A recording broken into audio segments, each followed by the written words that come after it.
Guilty as charged. Guilty as charged. Guilty as charged. Guilty as charged. That's my guy.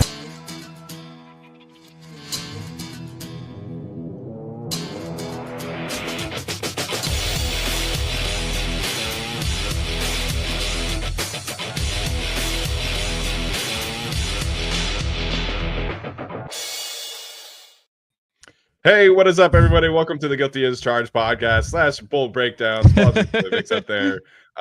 We have too many intros apparently now, so it is what it is. As you can see, as you can hear, Tyler is not here. He is in Hawaii, so he's having a great, belated honeymoon. Wish him and Janae nothing but the best there, and it seems like it's been a great vacation. So joining me in his absence is the king of the royal blue agenda. May it rest in peace, Alex Insdorf. Alex, what's up, man? How you doing tonight? We'll always have the Herbert throw to Jalen Guyton, the Phillip Rivers game against the Broncos. We won't talk about the Broncos game where Herbert broke his hand. That didn't happen, but 7-2 in those jerseys. But now we have to go. The navy blue's cool. We'll talk about the yellow era, but it's a new Chargers era. Yeah, new Chargers era. We obviously knew the uniform stuff was coming eventually. With the way that the NFL has introduced, the alternate helmets and the throwbacks and stuff like that.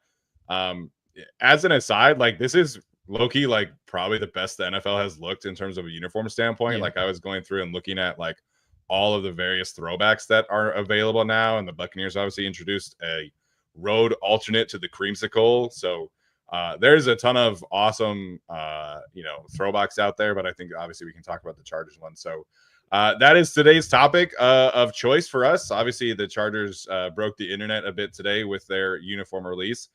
So that is going to be what we're discussing today primarily. We'll take some questions and things like that, have a good time. This is definitely not a super serious show. That will come more on Thursday as the Chargers start training camp. I guess we theoretically could talk about Trey Harris and things like that. So we'll talk about uniforms. We'll have you guys kind of jump in as well. We'll have a good time tonight. Before we get to that, obviously I have to tell you guys about our friends over at PrizePicks, the best and easiest way to consume daily fantasy sports, whether that is football, baseball, basketball, whatever your sport of choice is. PrizePicks is the leading, the best leader in the house in terms of the daily fantasy category. Basketball season may be over, football season might be around the corner, but baseball is just heating up. We know lots of you guys are big Dodgers fans, Padres fans. I think we have some Giants fans in here as well. So step up to the plate with PrizePicks and add your favorite baseball players to your lineup. Whether it's strikeouts, RBIs, first inning runs, make your call with more or less and play for your shot to win up to 2,000 times your cash today. We love PrizePicks. Obviously, we've had a great time with it. Cannot recommend it enough. So definitely go to PrizePicks, download the app, use the code GUILTY for a deposit match up to $50 on your first play. Again, that is the app of PrizePicks, code GUILTY, and that is the best and easiest way to consume daily fantasy sports and support our show on the Guilty as Charged podcast. We'll get to the yellow takes. I certainly have yellow takes. You have yellow takes. But before we do, I just figured I would play the videos, at least some of the video a little bit again, just so we can kind of talk about the branding, because the Chargers brand is so strong that I think they deserve credit on this particular platform. So we're gonna show the video real quick, and then we might show some of the other videos, show some of the pictures, things like that. But for those who have missed it, this is the Chargers uniform reveal right now. When we came out in those navies, you knew what time it was. One of the great distinctive looks in pro football history. There is gold everywhere at the stadium.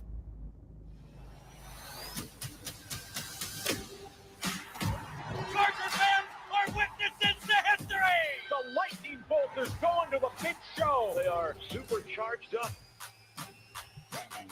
Humphreys has a man. Martin, touchdown! Oh, wow. The Chargers have it in all blue tonight. That's navy blue. Clean, simple, strong, a great place in my heart for vintage Chargers. The redecorated Chargers have become a power to be reckoned with. And the Charger fans wave their gold banners with pure bone-jarring color.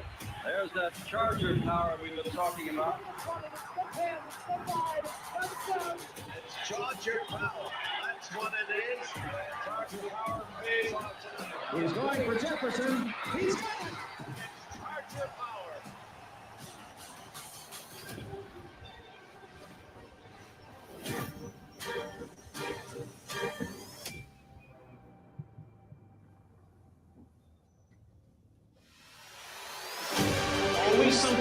special about the Chargers uniforms? You know, everybody was screaming for the powder blue anyway. Everybody. Powder blue. I think that'd be a really clean bangers of uniforms. Absolutely beautiful. Don't let the powder blues fool you.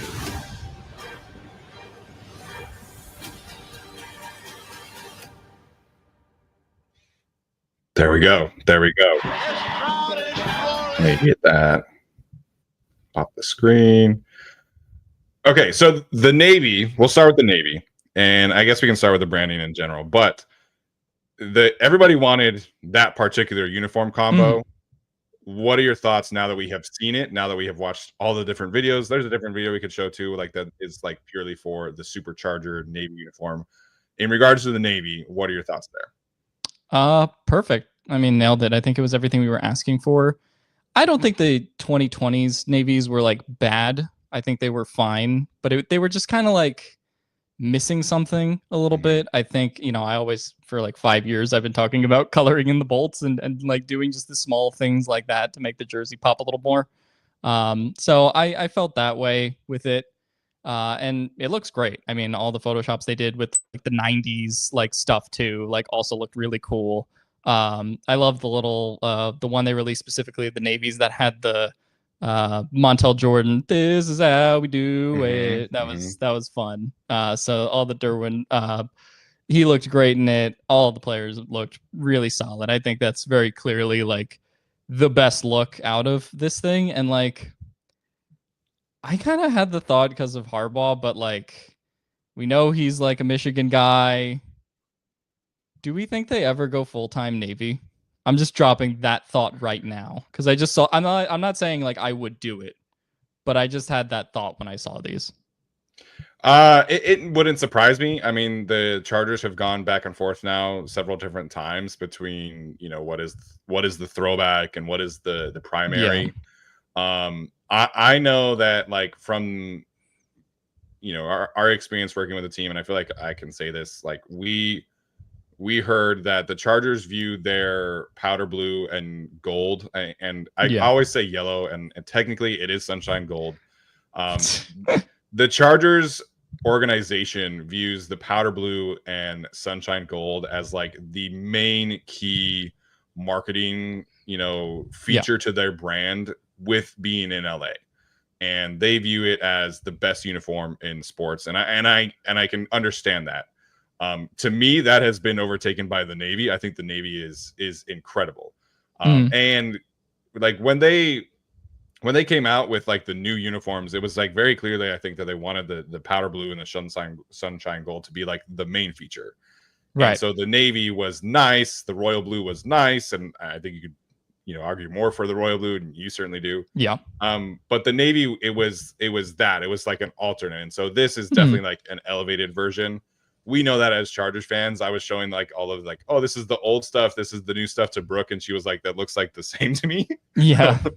So I think just like the overall brand, they absolutely crushed it. Like even with the photos of Derwin and Dayon and like how just like 90s retro this is, I think the Chargers just deserve an A+ for the brand aspect of things, you know, with the boombox, and like the Dayon and Tariq still like buddy cop pictures are fantastic. And obviously in the video, you know, Alohi hits the LT thing, and you know, a lot of the players mentioned like, oh, that's like Seau, that's like Seau.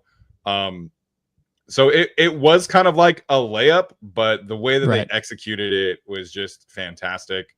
And I'm glad we get to see it twice. I was a little nervous there that it would just be like the one time.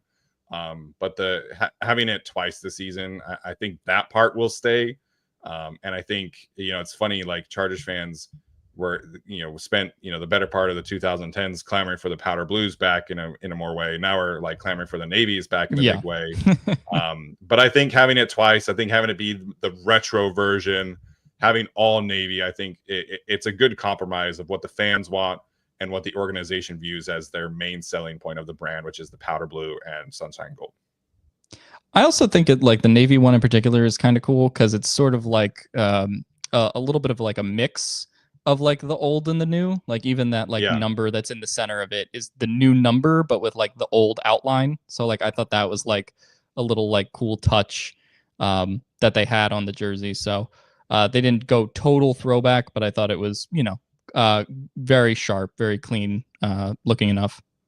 Yeah, absolutely. And I also love the fact that they got, LT and Gates and Merriman and, the little teaser last night with Phillip at the end, which was like, I watched that video and then like their little logo comes up and I was like, okay, it's over. And then I was like, wait, there's like 5-6 seconds left. Yeah. What left after that?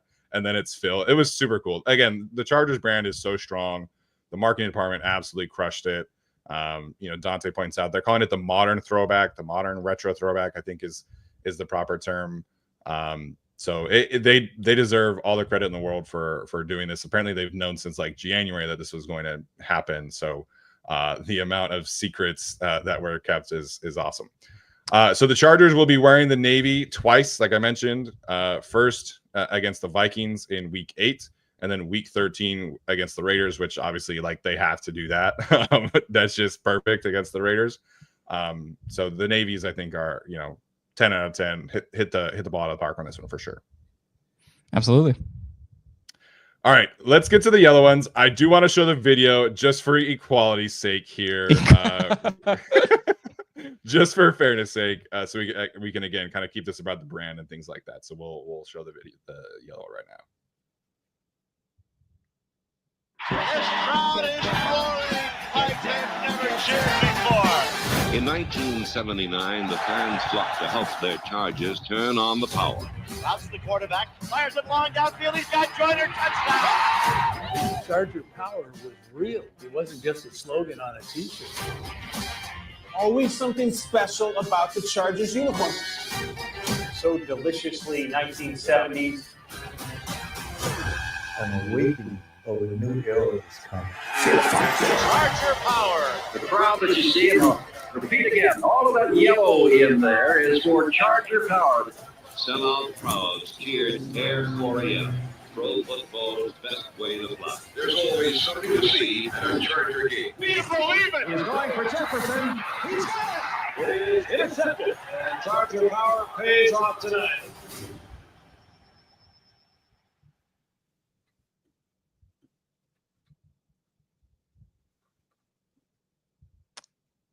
All right.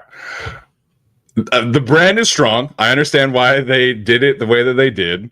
Going with the 70s vibe and bringing back, again, the retro stuff also feels very throwback-ish, very retro.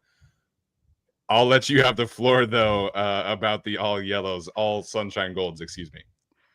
I want to first preface this with what my reaction was in real time, as I saw it, because the Chargers posted the video and the first thing you see is that thumbnail of Thule in it and Derwin in the Navy one. And that just felt like a gunshot to the chest. It was just I was like, oh God. I was like, they really did it. I think my reaction is less bad on it now. Okay. I think I would like it a little more if it was the yellow top and a white or powder blue bottom. That to me made a little bit more sense. Or if they did it in the 70s throwback style, if that was what they did, and they gave us those uniforms with updated kind of throwback white top and then the powder blue, or sorry, the yellow pants that they had in the 70s. I think that could have worked. That's way too much yellow though, man. I'm sorry. It's gonna get compared to pee. It's gonna get compared to piss, and it's a little bright for me. But I had a moment today where I realized, have I aged out of the age demographic? Because I saw that the reaction on TikTok was much more positive than the one on Twitter, and I kind of made me think. I was like, I am 26. I am out of the 18 to 25s now. Have I gone so far that I'm now questioning my own mortality and whether this was designed with me in mind or the TikTok generation? So that was kind of my initial guttural reactions as I was, I guess, contemplating life today. As you're contemplating life today. I think for me, so I've always been on record that my least favorite uniform previously was the white top and the yellow pants, because because the contrast of colors isn't striking enough. So I think for me, like in general, I don't prefer yellow as a uniform option. I think you can pull it off if you go with like a yellow and like a navy, or a yellow and a powder blue even, or obviously the Steelers do like black and yellow. Some people pointing this out, like this looks like very like Savannah Bananas-y to me. Yeah. Which I know is like not the intention. And some of the players like love them, like Derwin, Tarheeb, and Cam Hart, who were in the videos. They all said that it's their favorite uniform that they have now. Antonio Cromartie was tweeting about this, that he loves it. So it's like a very defensive back vibe. Yeah. And they love it. If you're a big guy, that's not going to look very good on you. That's not going to look great on Tier Tart and Mekhi Becton and things like that. Again, I think the branding is really smart. Like I think like the retro 70s vibe is fantastic. I do wish that they would have kind of tweaked things a little bit, just with like how this looks. And so like, Thule's on the screen here for our audio audience, and he's wearing a yellow sleeve, yellow socks. I think if you're gonna wear the yellow, you gotta have all white accessories, like all powder accessories. Like you gotta like contrast it a little bit. So I do kind of wish that there was just a little bit more darker tones with it. Maybe this would look better as kind of like the navy alternate or something like that. It just feels like a lot of bright colors, which is generally not like a football kind of vibe to it. Yeah, I just feel like there's very few like all yellow jerseys that I can think of working. And like I remember in 2016 when Color Rush first came out, the jersey that everyone like made fun of was the Commanders one and the Rams one that they wore for a couple of years in like the girly era. And like this is like a little bit cleaner than that, but gives me those vibes is what I would kind of say. I did not know the Commanders had an all yellow uniform. Yeah, they did in the era where they were formerly known as the other team. They definitely did have an all yellow, and it's why most of the Color Rush jerseys died, except royal blue and the Bengals white tiger one. Yeah. So the NFL's in an interesting thing right now with tones, because there's so many like retro vibes now, but there's also a lot of like monochrome jerseys. Yeah. Obviously the Chargers have, they were one of the leading leaders in that with, the previous rebrand. So they're only wearing the yellow jerseys once against the Colts in week 7. So it's fine. I just wish that they would have introduced some darker tones with it. And as part of this, additions, I wish we would have ditched the white top, yellow pants combination. Because on the opposite side of this, the Chargers now have the powder pants, which they are introducing for the first time to the world. Here's both combinations with Ladd McConkey and Darius Davis on the screen here. Deion Henley with the white and powder blue, and then Ladd in the all powder blue. There's Cam Hart as well. What are your thoughts about the powder blue pant addition to the uniform? The Chargers have not put a date on when they're going to wear these, by the way. They have just listed it as an option for home and away games. Obviously, this is both jerseys here. So what are your thoughts about the powder blue pants now into the rotation? I love the one that Darius Davis is wearing, the white top with the powder blue. That looks great. I'm a little less sold on the all powder blue, but I think it looks good enough. It looks better than yellow. So I appreciated it from that standpoint. It was a little like loud for me. I love the one that Deion has there with the white top and the blue. I think he had like white, blue, and then white again in like one of these photos, or this one he's not wearing the socks, but I think in another one he did. But yeah, these look super clean. No complaints there. Yeah, at first glance, I was like, "Ooh, the all powder blue is sick." But then you look more at the white and the powder. I think is fantastic. So I said this before, that my main wish was that they would introduce some kind of new road alternate with the white tops, and then they obviously did that with the powder blue pants. I think this is a fantastic look combination, and so now when the Chargers get to these big road games, I do wonder if the players do kind of phase out the yellow pants. If their road combinations are the all white and then the white and the powder, I think it's a fantastic road combination. So I like the all powder is nice. I like it more than the all yellow for sure. But to me, like the white and the powder, the more that I've looked at it, the more that I feel like that has kind of vaulted up my uniform power rankings. And for I don't know if it's just because the helmet is also white, but the white powder pops a lot more to me than the white powder top white pant does. I don't know if that's just me or not. But I the more I have looked at these uniforms, the more I love the white and the powder combination. It just looks like it's fantastic. Yeah, very clean, and also in a way of like, I'm surprised they kind of haven't tried this before, like in some way after all these years that they've had the powder. But yeah, it looks great. I do like the look of Lad and like the all powder blue. That one looks pretty hard. Yeah, and I think this helps. Cam has too much powder blue in this. I think that's part of the problem. The powder blue sleeves, powder blue sleeves, gloves, and socks. That's a little much. So again, I think these uniforms just kind of need some balance. Get some white in there, get some yellow in there. I think that'll look really sharp there.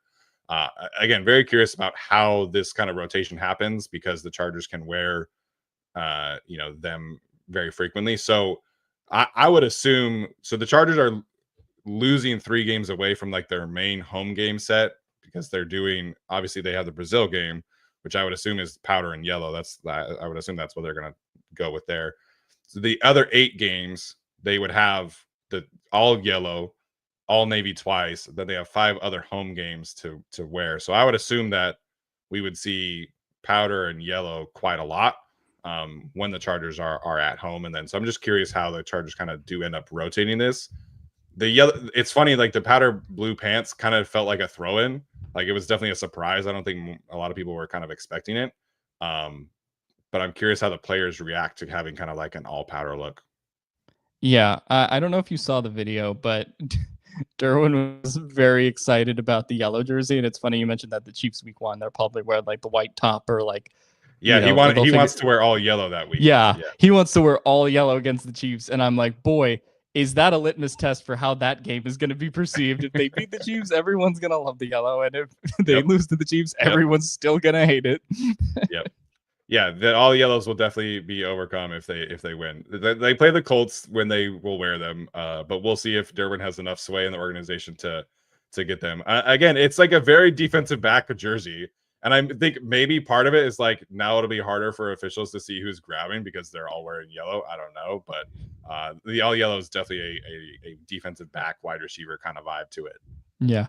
Well, I made the joke in the chat earlier, but I was like, yeah, is this why Puna Ford left? Because I feel like I think that he would have loved the navy blue. I think the navy blue definitely has higher approval rating amongst the defensive tackle nose tackle group.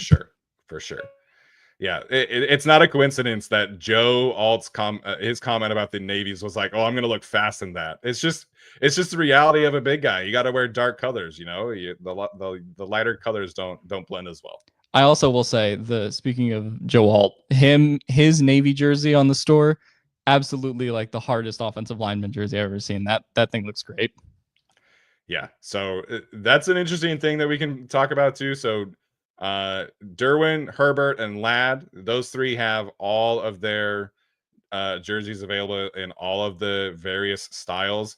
And I got this question a few times today. So if you don't know, the Vapor jersey, Vapor Fuse jersey, I think it's technically called, that's the jersey where you have the stitched numbers and the stitched name. And it is a little bit more like slim fitting. It's not as loose. It's not as baggy. That's usually like, I think it's like $180 now, technically. The 129 option is the game jersey, which the players don't wear. I don't know why they call it that. That's the one that's a little bit baggier, a little looser. And then the numbers and the names are screen printed on there. So if you don't know the difference, that really is it. It just depends. Like I prefer the Vapor jerseys because the stuff is stitched. Like I think it's just like a higher quality. So those 3, they have all of their jerseys up for sale right now. I actually saw the Herbert Navy is like almost already sold out, which is a lot of the stuff is like almost sold out already. And then Joe Alt and Quentin Johnston are the other players who have alternate jerseys available. So that'll change, right? I don't know why that is the case.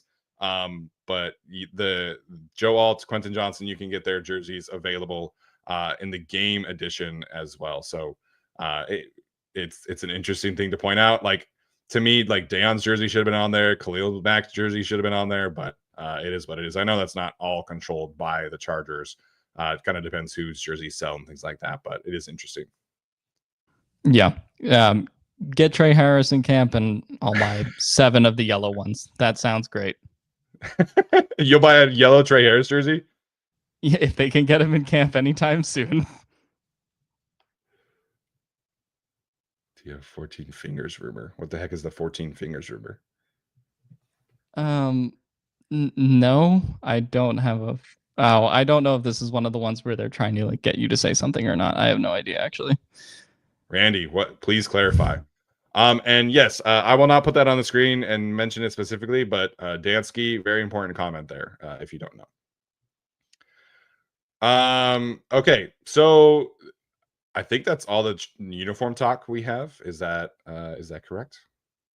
I think so. I don't think there was anything else. Oh, I do think I was going to say we were foreshadowed on the yellow jersey. For those who did not watch the show a few years ago, we had a jersey competition in which we did our NFL picks every week. And me and Tyler lost, so we had to buy Steven a yellow Derwin James jersey, at that time 33. And that was one of the reverse ones that you could get on the store. So I always felt like that day was like an omen for today in terms of seeing the future. Yeah, I chose that jersey specifically to bug you guys because you did not like it. That's the other. Tyler might have warmed up to the yellow at that time. Yeah. I don't think I did. No, I wore that to the draft. I still wear that one a lot. So that's the other edition of a jersey. You can get a legend jersey, and it's kind of more of like a t-shirt vibe. It's very lightweight, very soft. They're very comfortable. I still wear my yellow one quite often. But yeah, the yellow one we bought out of interest. Dean Spanos in the release did say that those uniforms or those jerseys sold very, very well, and that was part of why they introduced the yellow one, is that they felt like people liked them. And I don't know, the online people don't like the yellow at all, but every time I go to a Chargers game, there's always a lot of yellow jerseys from that particular release. So I don't know. We'll see how the sales pan out and how it looks. But the good news is that the Chargers, if it doesn't go well, they can just introduce a new one, 2 years from now or whatever. I do feel like this is very particular, like a jersey that'll do well with kids more so than adults. I think I feel like kids are going to love the yellow jersey a lot. Yeah, and I think like the clothes and the hats that are for sale, like it's going to be very popular amongst the younger generations for sure. I think the gear is great. This is a yellow NFL Jam shirt for those wondering. I did not have like an exclusive one, not that people thought I would or anything like that. But I figured it fit. We're talking about a yellow jersey. I figured I would wear a yellow shirt today. That makes one of us. It's an okay thing to have in rotation, I think, but yeah. A lot of the Navy stuff that's coming out. So Dean Thanos, the account on Twitter, went to the Commons store, which is right around the training camp location, and they already have a bunch of like Superchargers Navy shirts that are like top notch. So a lot of the Navy stuff online has already sold out. Like there was a hat that said, it was like the A-frame hat with the Chargers like written logo, and then had a helmet on it. That sold out in like an hour. So fans definitely are really gassing up the Navy stuff right now. Also, if you are one of the last remaining Royal enthusiasts like myself, and you go to that Common store, they'll probably have some Royal Blue stuff that they're looking to sell. Me and Steven went, and I bought a Keenan Allen jersey after he left the team because it was like 70% off or something. So I'm sure they'll do something similar with the Royals.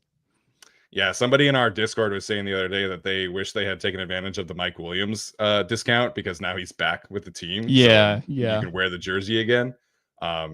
It's not a bad thing. You go out and buy a discount, especially if like I know Joey Bosa is not like the most popular guy amongst the fan base and all that, but you go get a Joey Bosa jersey for like $50 right now online. So it is what it is.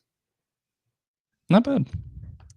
Apparently the $350 one is the only stitched one. Is that correct, people in the chat? I thought the Vapor Fuse were still, or the Vapor Elites were still stitched. I remember like 10 years ago when you could get a jersey for like $70 and it was like pretty chill. Right. Right. Yeah.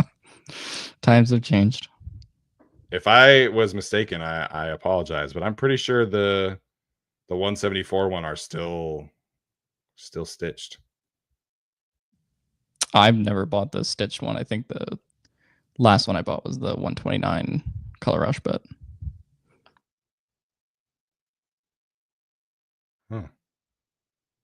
Interesting.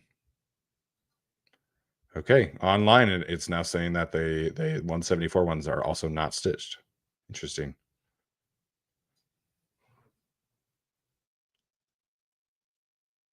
Huh. That is my bad then, I guess. So online it is saying that the 174 ones are basically the same, but they are more slim fitting. So that part is accurate. Okay. Interesting. All right. My bad. Okay, before we get to some questions, we'll get to some super chats. Our audio audience is going to take a quick break, and then we'll be back. We'll take questions for about 20 minutes or so. All right. So any questions you guys have, we'll get to. Any super chats, obviously always appreciated. Daddy Don't Pull Out is getting us started today. He says the yellow is growing on him. He says that he likes banana cream rum. okay. That is that the reference point for that jersey? Then yeah. I do think the yellow, like I said earlier, I think the yellow jersey itself is fine. It's the yellow pants that are a little bit much with it. And like Tyler says in the chat, I think that's a really great jersey if you're Derwin James. I think it looks not so great on a lot of other people. Derwin makes anything look good. That guy. Yeah, I know. Oh, you could put Derwin in a trash bag and he would be awesome. It would look great. Yeah. So. But apparently he has average athletic tools, according to some NFC executive. Yeah. Yeah. That Jeremy Fowler list is interesting. Yeah. Yeah. A lot of people agree with you. Yellow/gold with white pants. That'd be an interesting look. But I don't know if I would like that more because I don't like the white and the yellow.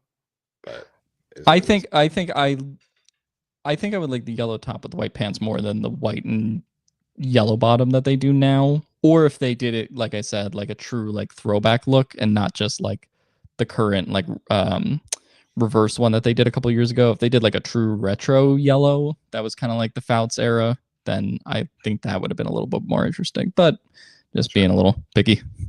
Yeah, for sure. Still the best uniform kit in the league, I think.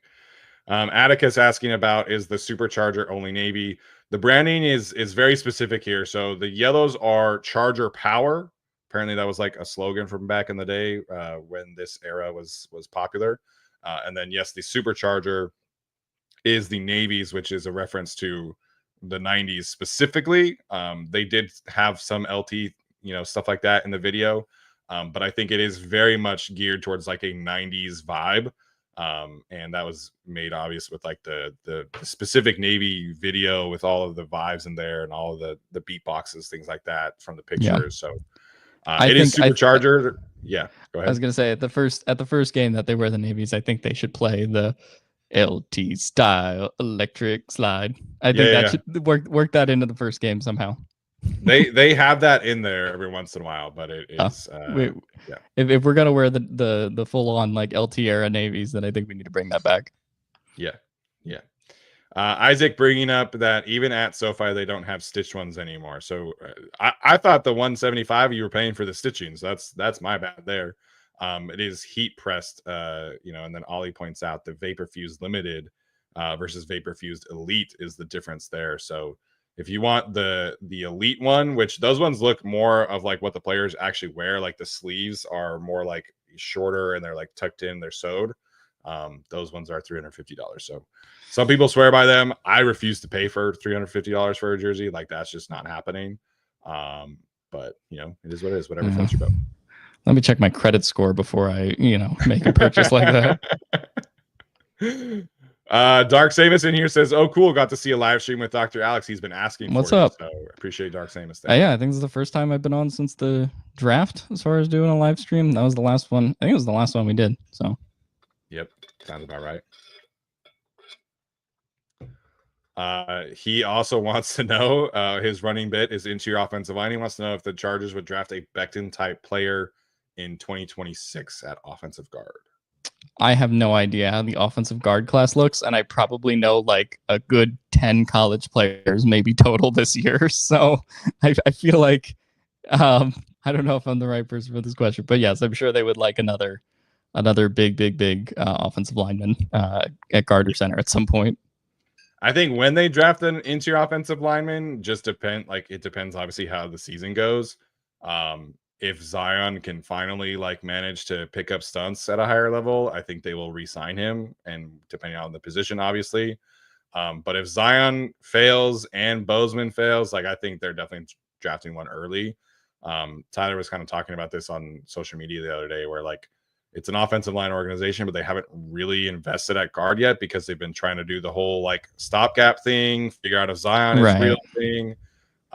So next year, it is going to kind of come to a head. Like they have to figure out some kind of long-term answer at guard / center. Is it specifically like a 6'8", 370-pound guy moving from tackle to guard? Probably not. Those people are not very common. There's really Becton, and then as Kevin points out, Daniel Falele, which he is also a free agent technically. Yeah. But I think they will draft an interior offensive lineman within the first 3 rounds next year, if I had to guess right now. Yeah, and I think it also just depends on like how the board falls to you a little bit, not just the draft board, but also free agency as well, right? Like this year, we know they wanted to kind of go after like a longer term deal with somebody like a Will Fries. They missed out on that, and so then they doubled back with Becton. Okay, let's give him a shorter term deal, and then all right, let's see if anybody like falls to us in the draft. But if they don't, then we'll do the Zion thing and like, you know, manage that this year if we, you know, take a Branson Taylor instead of a, you know, first 3 round offensive lineman, right? So I think it's also partially that kind of thing too. Yeah, I went back and looked, and the Ravens, like they took Linderbaum in the first round, but for the most part, their interior offensive line strategy when Joe Ortiz was there was, you know, late day 2, early day 3 draft picks, veteran guys. And they had, you know, very expensive offensive tackles / first round commitments there. And so the Chargers, I wonder if they will follow that same kind of, you know, pathway here where we're, you know, paying premiums for tackles. We'll figure it out at the other positions. But again, like I think if Zion and Bozeman are basically the same from last year as into this year, I think that'll kind of be one of those things where like, okay, like we tried to make it work with the people we like. Now we have to get like the players to match our tackles and what they think Mekhi Becton is, you know, a force multiplier potential at guard. So eventually they will invest, you know, a premium pick, I think, in the interior. It just depends how the season goes, who pans out, who doesn't. You know, Mike Devlin is a sneaky hot seat candidate, I think, for the season if season does not go well for that particular group. So there's a lot of factors here. Also, like, is Khalil Mack back? Is he not? You know, does Thule hit? Like, there's a lot of questions here because can Cam Hart stay healthy? Like, there's other premium positions that the Chargers could potentially need going forward as well. So that depends there. I mean, we're really going to know in like the next 10 days-ish or so, too, like if the Zion experiment works at center or if they say, nope, we're going to, you know, flip it back. That was like Harbaugh's estimate is like 8 to 10 days into training camp is like when he thought, okay, we'll have an idea on who's starting at that position. And I think if Zion sticks at center, I think that tells you a lot more about like their long-term thinking and like feasibility of that being able to be pulled off versus no, if they kick him back to guard a week in, like, you know, they're probably less confident on that. Yeah, that's true. That's true. And Daniel Popper has said that he believes that the Chargers internally want Zion to be the center. He has to earn it, but I don't know, man. But every time Harbaugh talks about it, he's also like, well, yeah, like that's what we want. But then, you know, like in the Chargers weekly interview, it was like, but we have a great combination already, right? Like he keeps kind of falling back on the potential Bozeman left guard thing too. So, Bozeman at center thing from last year as well. So how confident are they really? I feel like we'll see very early on. Yeah, I agree.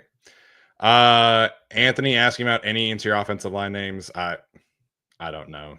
Gus Zielinski, center out of Rutgers. I don't think he's a first rounder, but yeah. Dark Samus really likes Jake Slaughter. For what it's worth, the feedback he received from the draft committee was not kind. The NFL, if he had received a kinder evaluation, he would have declared. So he's got some work to do to make up to where Dark Samus feels like he should be at. Well, it's a shame we don't need tackles anymore, because then, like, I know the two Utah guys are supposed to be really good this year, right? Yeah, imagine not having 2 top 10 offensive tackles on your team. Could not be me. I do think Caleb Lomu, who's the left tackle, could potentially play guard. But that's more of like a outside zone scheme kind of thing. Like, he is a thinner player. Right. But both of them have the athletic traits to play on the outside. Lomu, for what it's worth, is a redshirt sophomore this year. I kind of think he'll stay in school. His family is like really tied to the University of Utah. I don't know if he'll declare. Spencer Fano has been very upfront, where I'm going to be here for 3 years. I'm going to the draft as soon as possible kind of player. And he's backed up the hype. So just a quick little bit about the Utah guys. Appreciate Leia Smith in here for sending in a super sticker. She's always in here as much as she can be, so we always appreciate her sending stuff in. Okay, if you guys have any other questions, again, feel free and send them in. You talked about the Trey Harris holdout. We've talked about it a ton online. I don't think we need to regurgitate things there. The Chargers obviously start practice in 2 days. As far as we know, Trey Harris is not at training camp. I figured we would get some questions, so I just figured we would talk about this.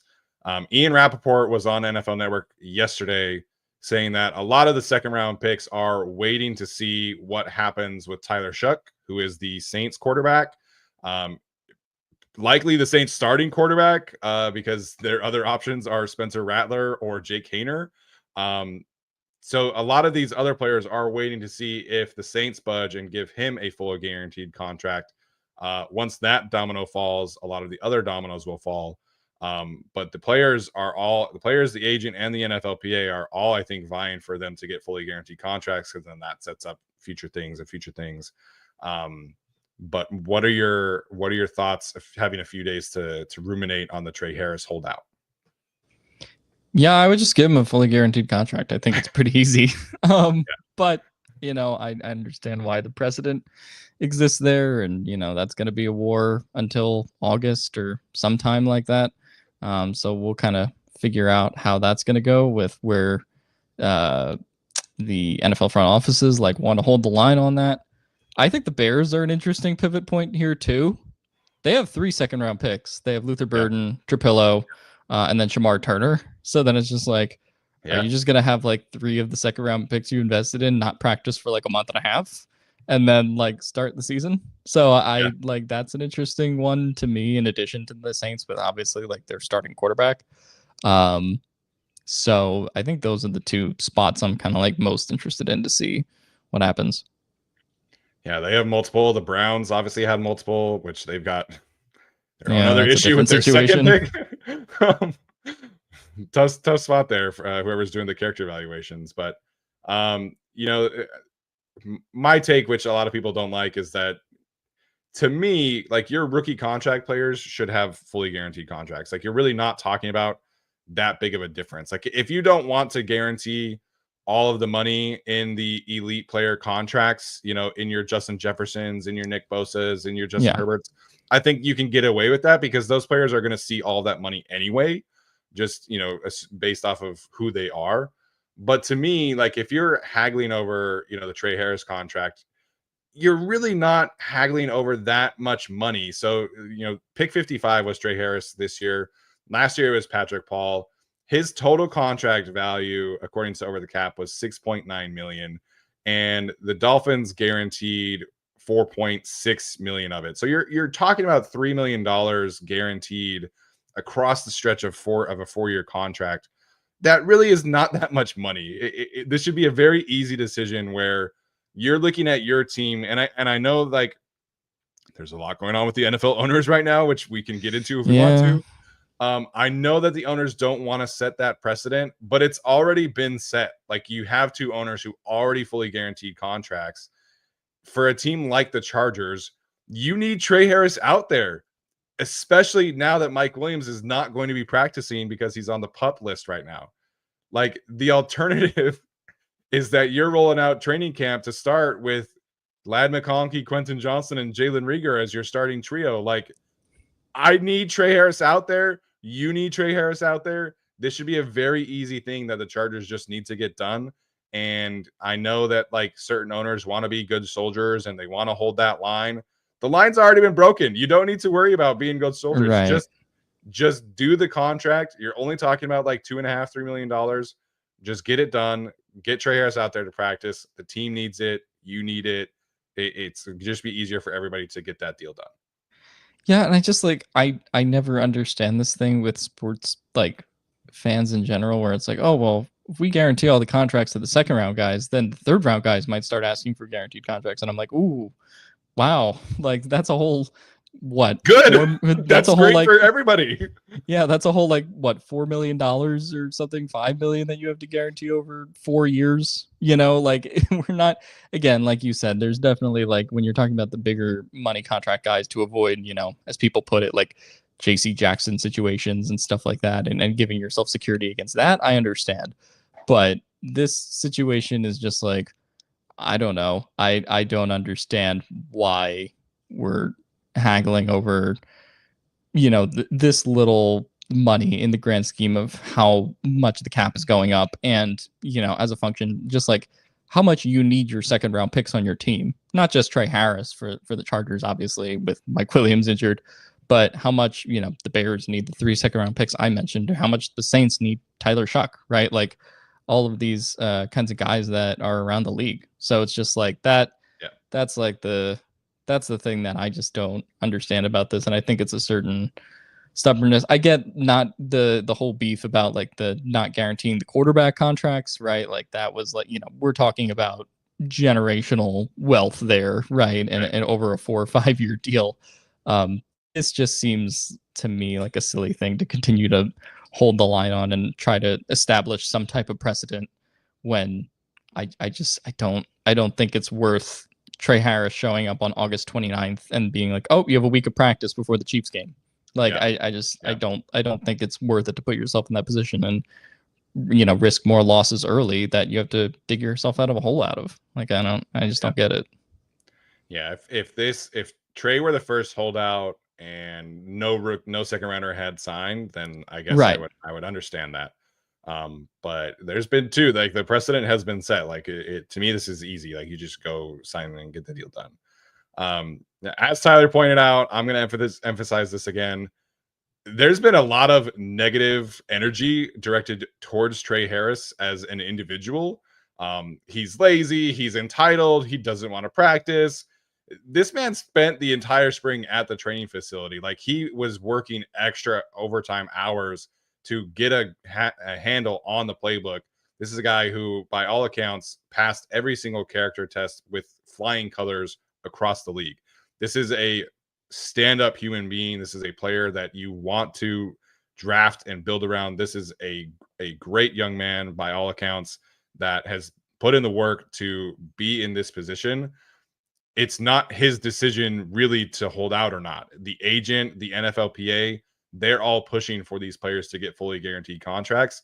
It just so happened that he's the first one to be holding out because the Chargers are the first team to report. So I expect there are going to be multiple other second round picks who do not show up to practice this week, next week, etc. But please, like, we don't need Trey Harris comments. Like, come on. Let's go back to that Houston game where there were 4 other catches that went to receivers outside of Lad McConkey. Like, the Chargers need Trey Harris, and anybody who is like trying to cope with this by saying they don't need him or he's lazy, he's entitled, whatever, like that's not reality. We are not being realistic about who the person is or who the team is if you think the Chargers do not need Trey Harris out there.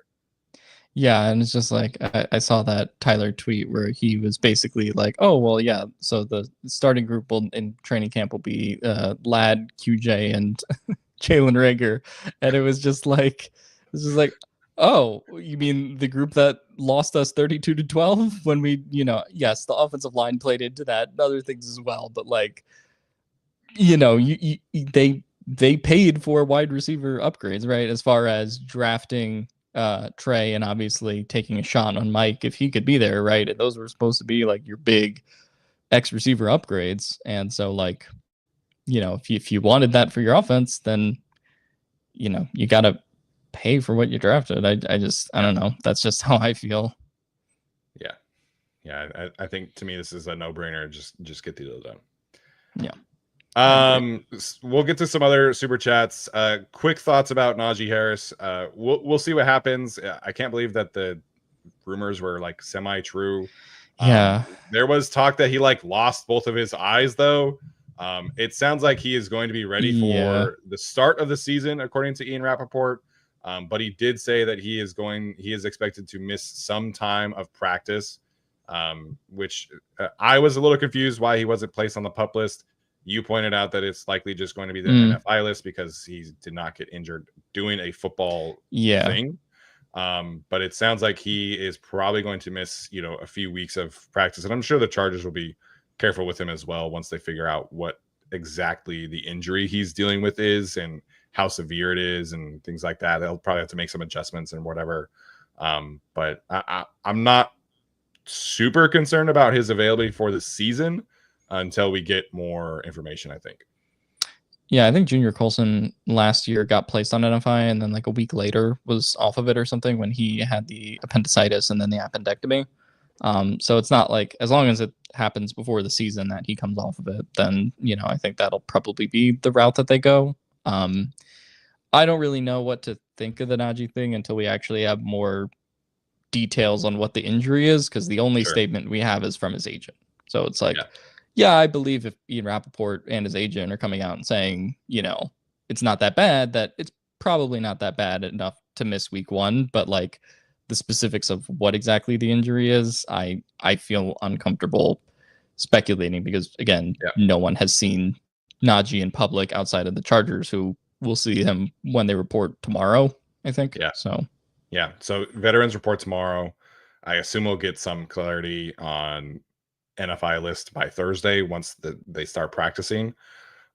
It sounds like this was like a horrific accident and there were several people who were severely injured, and it sounds like Najee is very lucky to have escaped this with a superficial eye injury and not more. But like you, I don't think we can speculate more about that because we just don't know how severe the injury is. I'm just glad that he's at least okay and by all accounts, moving towards a recovery. Yeah. First time we've ever seen rumors circulating on like Twitter and Reddit that actually like proved to be true. So that was like first time for everything. Yeah, I just remember I sent like because we just like the whole week were like this is not real, and then I sent the Mercury News link to the chat and I was like, oh wow, this is real. So that was just kind of a surreal experience to perceive news in 2023, especially on the current version of Twitter, which makes it harder to sift through what's real and what's not sometimes based on the ownership of the Twitter platform. Anytime stuff like that comes through, I just assume that it's fake. And because there was like a full like week that went into when it happened on the 4th of July and when it was reported by Ian Rappaport. And so after like a couple of days, I was like, okay, so that was fake. Like nothing came from this. And then we finally got some little clarity from Ian Rappaport the other day. It also probably doesn't help that like all of football media is like pretty famously off pretty much doing nothing in July. So like I feel like that also probably slowed down the confirmation of what the story is. And like I think I was watching Daniel Popper's stream, but basically like trying to confirm like who was injured, like exactly who had what injuries, because there were multiple people at this thing. So then it was just, I bet there was partially trying to like nail that too. I was like, wow. Yeah. And once Mercury News actually reported that it was him, then that's when the agent, like within an hour of that article coming out, that's when the agent made his statement. So, if if Mercury News had not written that, I don't think we would have known about it officially until like tomorrow. No. Although, yeah, I think we sent in the group chat that like Jordan Schultz, like 2 days before it came out, like left a heart comment on like one of Najee's posts from a couple months ago. So then that's what also got people like speculating on it. So weird stuff. Yeah. Buy your Omari and Hampton stock. You know, I think him getting extra reps is great news for him potentially being the starter right away. Am I a bad person if my reaction was like, okay, Najee's okay, but we get a couple Kamani Vidal, we get a couple Kamani Vidal reps, we get a couple Rocket Sanders reps in the picture here. It's never good for players to miss time, right? But if you're the other Absolutely guys, not. Like you're trying to sort out competitions, you know, Mike Williams on the PUP list. You know, what does that do for Quentin Johnson and Jalen Rieger, you know, and their stock, and Keandre Lambert-Smith? You know, get some extra reps in there. It's good for them, but it's not good for the team, obviously. Yeah, we get some Vidal Sanders competition. The last two Alex Day 3 guys going at it. That's going to be special. You're just going to be levitating at the Hall of Fame game, but I know it'll be the best game. It'll be maybe one of the best games of the year for sure. I don't think I have never been as invested into a Hall of Fame game before. Yeah, this is the like first Hall of Fame game I'm gonna watch like beginning to end, and then probably fall asleep in like the fourth quarter, and then watch it on all 22 the next day or something. Yeah. Our guy Richard in here with our next super chat says that he bought that Navy jersey so quickly. Navy Derwin jersey, I should say. Derwin's just an easy, you know, jersey purchase, right? Because he's the face of the team from a media perspective. All pro player, so that's a good choice. Yeah, no, there's a lot. Yeah, the number 3 is really good. I just feel like really strong for a jersey in general. The Dayon 0, I think, looks really hard in the navy blue. That would also be like one that would be a potential purchase too. Yeah, I've said this before, I think, but as I've gotten older, I've gotten like less prone to buying a jersey just because I would rather buy something like this and get it framed and like have it signed. Like that just to me, right? You know, that's kind of where I'm at in my fandom. But once Khalil's goes on for the Navies, that's my next purchase. So technically speaking, the only current player I have now is Derwin, but it's that 33 yellow jersey.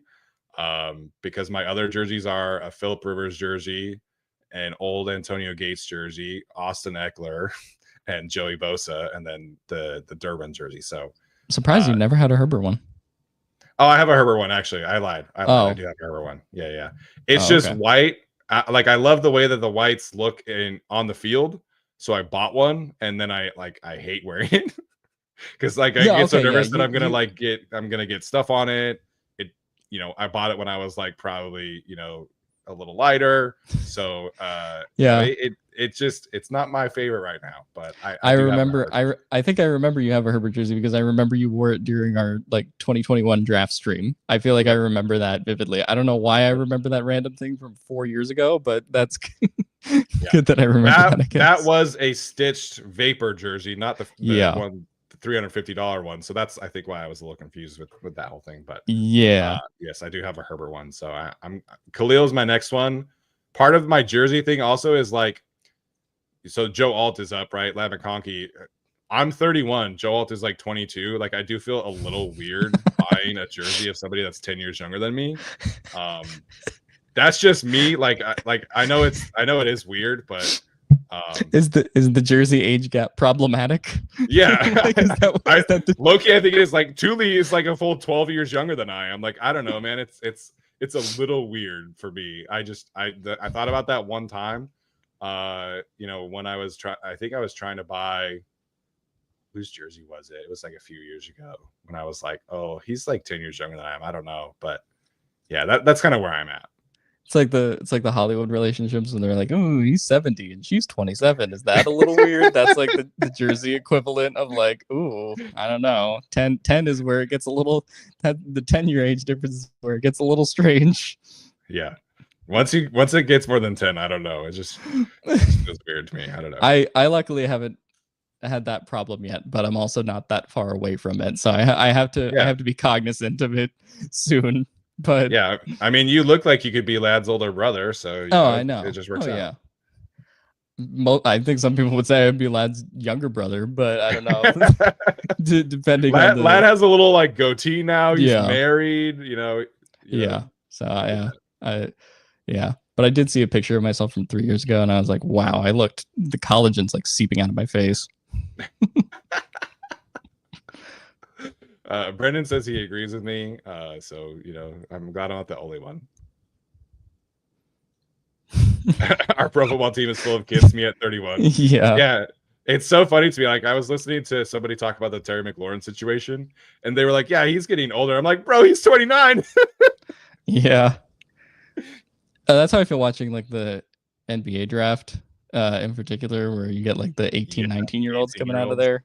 Yeah. And it's like Cooper Flag, who was like technically supposed to be a high school senior last year. Yeah. Yeah, we're getting like pretty close to like people who were born in like 2008. Yeah. That's going to be kind of rough. So we just got a bunch of new transcripts for like our upcoming freshman class, and we're almost at the point where the incoming freshmen next school year will have been born after I graduated high school. When was that for you? 2012. Oh, okay. Yeah. So we just had incoming freshmen who were born in 2011, and I was like, oh shit. Yeah. I was like, I was a junior in high school when you were born. So yeah, that's like, 2011, 2012. That's like when Phillip Rivers had like the comeback player of the year campaign or whatever that was. Yeah. I think that was that 2011? Was that the year that? No, that would have been 13 when they made the playoffs. Was that year? Maybe, because that was also the Keenan Allen, Eddie Lacy split rookie of the year, or whatever that was. Yeah. A couple other super chats real quick. Haroon Ahmed says, longtime listener, great pod. Why don't the Bolts go all in the way the Rams did a few years ago and trade draft capital for win now players to fill holes? Ortiz loves to trade too. Thoughts? Well, I think they tried to do that in 2022 and it blew up in their faces. They didn't go like full let's trade first round picks kind of all in necessarily. So I think that's part of it. Obviously, finances is a big part of that because the Rams have unlimited Walmart cash and the Chargers do not have that kind of cash.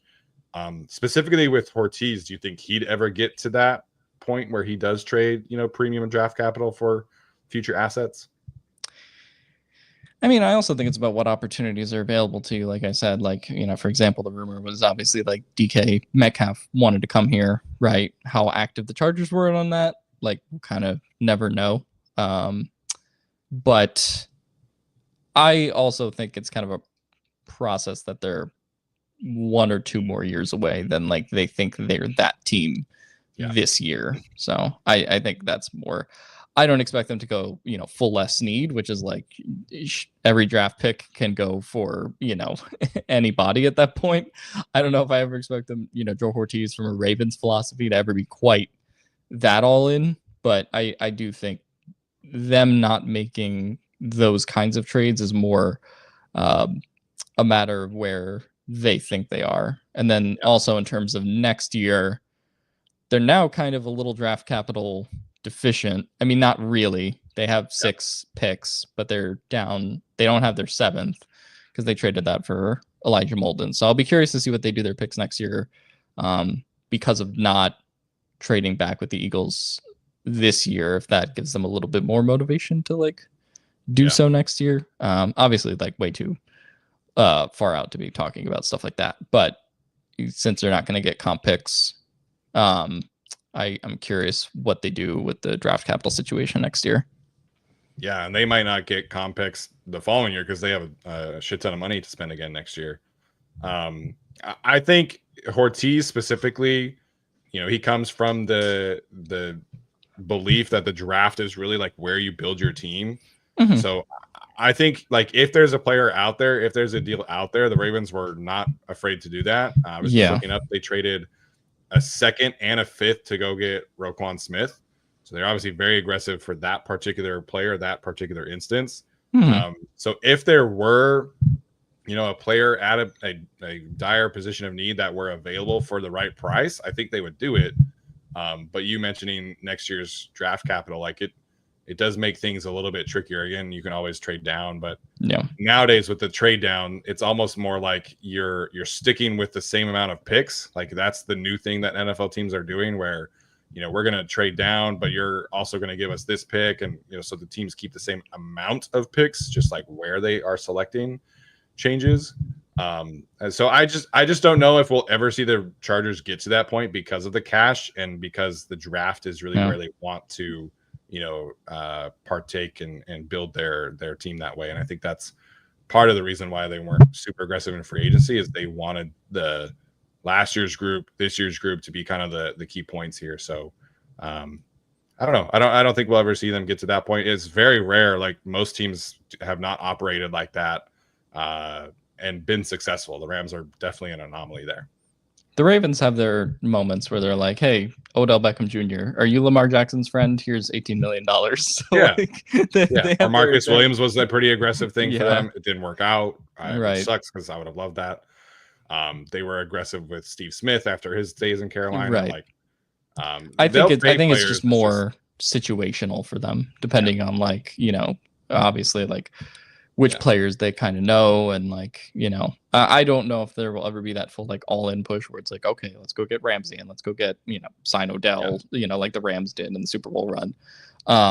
But I do think it'll be. I think when they think it's the year, I do think the chips will be in. I just don't think it'll be quite that level. Yeah, I mean the Rams traded a second and a third for 8 games of Von Miller, and it worked out. He was huge in that Super Bowl run, but I can't see Joe Ortiz being that kind of aggressive with it. And then you also kind of have to reset after that too, because then the Rams kind of traded everybody, and then there was that one. They went from the draft where they had 2 or 3 picks remaining left to then the next one where they had 14 or something. Something absurd like that. So, I think they were more willing to do that, obviously, because they thought they had a legit shot at the Super Bowl. So I feel like to get halfway to that level of bought in, I think the Chargers would have to think okay, this is the year, we have a shot at it. And I just, people can have different opinions on that, but I don't think they're quite that level yet. Yeah. And I think part of this is also this particular free agency group was not great. If Trey Smith had, he just got a huge extension, but if he had hit the market, if T Higgins had hit the market, maybe we see the Chargers have a little bit more of a different approach. But once I think Aaron Banks got $19 million, I think the Chargers were we're okay here. We're good. Yeah. I mean, same with the Will Fries thing I mentioned earlier. It's just they kind of got bought out on the guys, and then we're okay, we'll get Becton and Mike Williams and kind of keep it. Give $30 million to DK Metcalf. They're we're all right. Yeah, 5 years. It was kind of last couple ones here from Constellation Pegasus says that the yellow jersey is stupidity. Nothing like the Coryell era. It looks really stupid. I was a little bit more politically correct, I feel in my sentiments. I don't totally disagree with what you're saying. I think it's generally more about the vibe of the Coryell era, not specifically here was the uniform, we're just going to modernize it kind of thing. Right. I get what they're saying though. If it's if they went with the yellow from the Coryell era versus that yellow that's just basically if you made our current jerseys yellow, I guess is what he's kind of trying to distinguish. But yeah, the instant reaction for the yellow was not super kind, but it does sound like a lot of people are kind of and I think they knew that. I think I'm sure the Chargers are very aware of the social media feel for sure. I'm sure that to some extent they probably saw my tweets and were oh, he's really gonna love this. But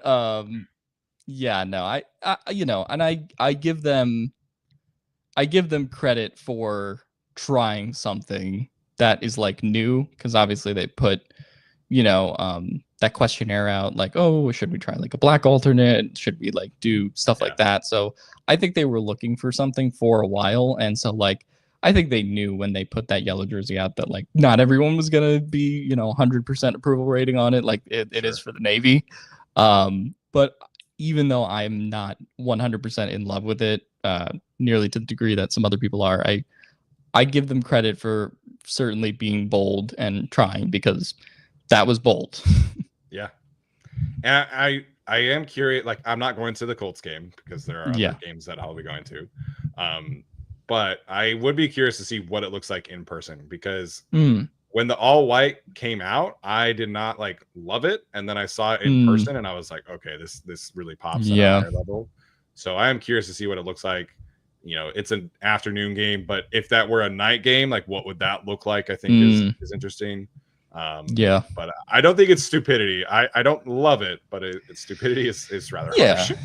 I mean, to me, I will say it's baseline. It is a Chargers color, right? Like, it's not like, okay, let's do a black alternate like all the other teams like have tried doing, or let's try doing charcoal gray or like some weird stuff. To me, like, even though I don't love it as a primary base jersey color, like, it is the Chargers, and it feels that way for sure. So I think the younger kids are probably going to like it a little bit more than I do, but it is fine for the purposes that it serves. And like I said, if it gets Trey Harris in the camp, I'll buy all the yellow jerseys that you have.